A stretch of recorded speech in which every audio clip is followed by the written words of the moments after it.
Hello, my marvellous sausages. It's September the 28th and it's weekly reset time. Now, this week we're going to have a little look at armor roll stats, the best ones we've got to offer this week. We'll have a look at Banshee's weapon rolls to see if there's anything worth picking up. I'm also going to be taking a look at the seasonal challenges because there's a couple of things this week that you can complete on there that you haven't been able to for a while. And I'm also going to be having a look at the mods in the Helm because there's some really interesting ones there this week and two new ones as well. So let's go and have a look at what armor rolls are of interest this week. I'm using Bungie's own sort of recommendation system that's on Reddit, so we're looking for pieces of armor across the system that have a value of over 59 or 26 for an individual stat. So let's check it out for the Warlock first of all. Actually, this week there's one each. So Warlocks, we're here on Nessus, and what we're looking at here are the Exodus down robes. Let's just pop in there quickly. So you can see here now it's pretty 59 ain't that good, but there's a plus 26 intellect stat, which is a really good base stat for charging your super. So, and considering the amount of builds and the amount of weapons, particularly the new Aegir's Scepter, to be honest, which is relying on your super being charged up nice and quick, this is a nice one for the Warlocks this week. Let's go and have a look next at what the Titans have got. Here we are back in the tower with Ada1. Hello, Ada1. Tell me, what's your favourite bag of crisps? She doesn't seem that interested. Let's go and have a look. It's called the Devastation Complex for the Titans.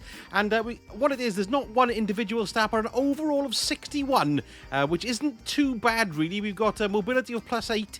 Resilience is plus 16, which is great for the Titans because that's your barricade recharge time, which also comes in handy. And then we've also got intellect of plus 16 as well. Discipline recovery, not that great, I suppose. But there we go. That's the best one this week for the Titans. Let's go and see what the old Hunters have got. So we've gone up to the main courtyard and let's go and see Lord Shax with my Hunter. And what we're looking for here are these pinion strides. Now overall, yes, I know it's only 56, but what we're looking at really is that strength stat. Plus 26. A nice basis for a quick melee recharge there, which means you shouldn't have to put too many melee mods to boost it up as high as possible. Right, then let's go and see old forgetful noggin himself, Banshee 44. So what we've got here is the Cold Denial Pulse Rifle, and quite a nice set of mods in the first three columns. Chambered Compensator, which increases stability, or Extended Barrel for increased range. We've got Alloy Magazine, faster reloads when the magazine is empty. That's not too good, but the Appended Mag is always welcome. And then we've got Frenzy in the third column. Each rapid kill progressively increases reload speed for a short time. That's nice.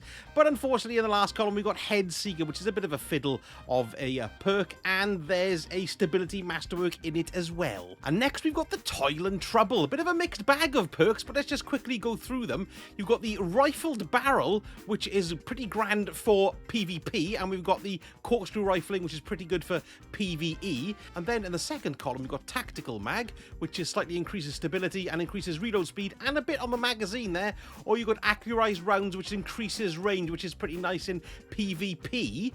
We've got Full Auto Trigger System, which is good all-rounder, really a nice perk to have there. And then finally we've got the Auto Loading Holster, more of a PvE perk really, which is excellent for reloading the weapon once it's been stuck in its pouch. And we've got a range masterwork on it as well, so that's actually pretty good PvP roll this week. Next, we've got one of my favourite auto rifles, the Gnawing Hunger. So we've got Fluted Barrel here, increased stability, and we've got Small Bore as well, increased range and stability as well. Second column, we've got Appended Mag, increased magazine size, which is always very welcome, of course. And then you've got Flared Magwell as well, one of the more, well, it depends, but not as useful as Appended Mag for that one there. We've got Auto-Loading Holster again, which of course is pretty good. And then we've got Multi-Kill Clip as well, which is excellent on this kind of weapon in PvE. Marvellous. Next, we've got the Cartesian Coordinate Fusion Rifles. Let's have a quick look. We've got the Hitmark IS for an agile short zoom. Not too bad for PvE, that one. And then we've got the Red Dot 2 MOA.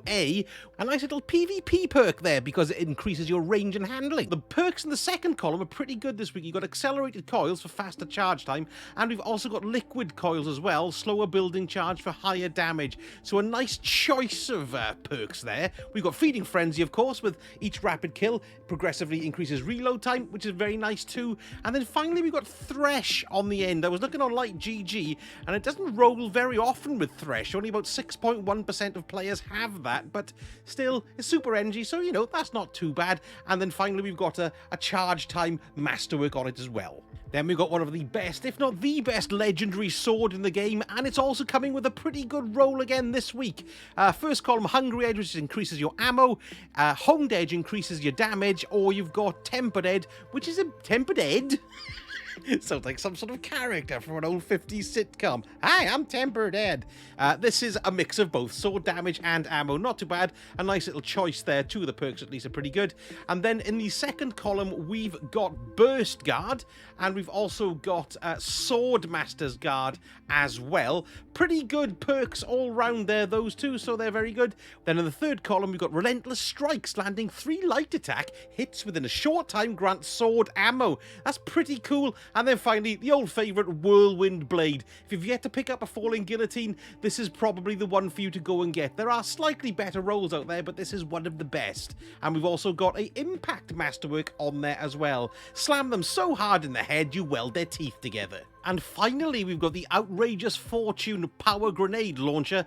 We've got 2 perks in the front column, of course. First of all, we've got Hard Launch. This weapon's launch barrel is optimized for projectile speed. Decreases stability, decreases blast radius. Not one of the favorites there, but we do have Linear Compensator, which increases the projectile speed, increases blast radius, and the stability. So that's the one to pick out of that column there. Second column, we've got a choice of Mini Frags and Concussion Grenades. Nothing particularly special there, if you ask me. Third column, we've got Snapshot Sights, good for PvP. And then finally, in the third column, we've got Genesis, breaking a combatant's shields with this weapon. Fill this magazine from reserves. Not too bad, really, but overall, this is probably not a very good roll. Ooh, what have we got here? A Blast Radius Masterwork as well. Now, there's a couple of quick things I wanted to point out on the seasonal challenges so you don't miss them this week, because you don't know when they're going to come around again. First of all, we've got Momentum Crash, so you can get that particular challenge done because Momentum Control is one of the playlists this week in the Crucible. In week 2, we've got Iron Sharpens Iron, completing Iron Banner matches. It's Iron Banner this week, so don't forget to do them to get that one finished. And one last thing, I don't know if you've noticed, but my weekly challenge has been flashing for ages, but I haven't had any challenges to claim. Well, it looks like for me it's been this one. Any future challenges that I've already completed in week 6. It's Astral Telemetry 3. It's picking up the parallax trajectories, so make sure you claim that one to stop that bloody thing flashing if it's been doing your head. Oh no, look, it's still flashing. What is causing it? It must be a bug, but I don't know about you, it's driving me round the bend. Let's have a quick look at the Helm to see what mods we've got for sale. We've got the Melee Well Maker. This is essential for any elemental well mod build. It's so useful, so pick that one up if you haven't got it. This was last week, and it's this week as well. It's called Elemental Time Dilation. It's not too bad. I've done a video on exactly how it works and what mods it works with if you want to have a little look at that there on the screen, but worth picking up. Then we've got Well of Ordnance. Picking up a solar elemental well grants you additional grenade energy. That's not too bad. This one, Bountiful Wells. Elemental well mods that cause you to spawn elemental wells can now stack, spawning additional wells for each additional copy of the mod that you have equipped. So if you've got this, you've got to be level 15 to pick it up. But you could, say, for example, stack 2 Melee Well Makers. So when you did a kill, you would not just get 1 elemental well, you'd get 2. So that's pretty cool. Now, this is a new one, I believe, for this week, because I don't have this one. It's called Well of Restoration. Let's have a look. Picking up a Stasis Elemental Well grants you additional energy for your ability that has the lowest energy. Multiple copies of this mod increase the effect. So that's pretty cool. It's Stasis specific, which, of course, is amazing for builds this season, because Stasis is, quite frankly, the best super to be using this season. So I think I might actually take that out for a test spin. I'm going to buy it and see what it's like. Video to come on that, no doubt. So there we go, lots of interesting purchases this week. Don't forget to pick them all up. And if you did enjoy the video, give me a like. That would be so useful for me. And if you want to know next time I spew my load out onto the interwebs, don't forget, give me a subscribe and click that notification bell as well. Thank you so much for watching, and I'm on fire. Sausage it.